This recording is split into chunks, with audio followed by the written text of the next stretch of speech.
তো হ্যাঁ গো গিন্নি, কই গো শুনছো? জামাই ষষ্ঠীতে জামাই কওয়াই জীবনকে কি নেমন্তন্ন করে ফেলেছো? না গো, ওই পুচুকের বাচ্চাটাকে এখন নিমন্ত্রণ করিনি এখনো। কই দিকে আবার ফোনটা করে ফেলি, পুটিকে ফোনটা একবার লাগাই। দাঁড়াও দাঁড়াও, তাহলে আমি একবার তাহলে জামাই বাবা জীবনকে একবার ফোনটা একবার করি। হ্যালো হ্যালো হ্যালো, কে বলছেন?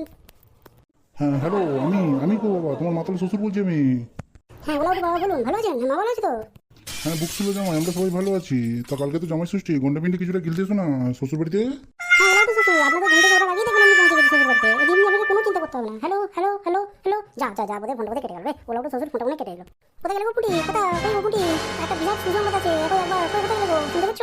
হ্যাঁ, কি হয়েছে? এত ডাকছো কিসে? কি এমন তারা? বলো, কি এমন সুসংবাদ? বলো তো শ্বশুর, জামাই ষষ্ঠীতে গন্ডা পিন্ডে গিলতে যাওয়ার জন্য নিমন্ত্রণ করেছে। কাল কিন্তু সকাল করে চলে যেতে হবে।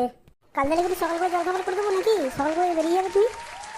না না, ওসব তোমার কিচ্ছু করার দরকার নেই। আজ ভোর বেলায় বেরিয়ে যাবো ওখান থেকে, যে ব্রাশ করা থেকে শুরু করবো ওখানে। তাহলে মায়ের জন্য কিছু কাপড় টাপড় কিনে নিয়ে আসি নাকি? ফল টল কিছু নিয়ে যাবে তাহলে তো কালকে শ্বশুর বাড়িতে সবসময় গিলতে যাবে নাকি? এই ঢ্যামনা চোদা, এদিকে তুই গন্ডে পিন্ডে গিলতে যাবি আর এদিকে শাশুড়ির জন্য কিছু নিয়ে যেতে হলেই তোর কষ্ট না। নামা একবার নিচে একবার নাম দেখি।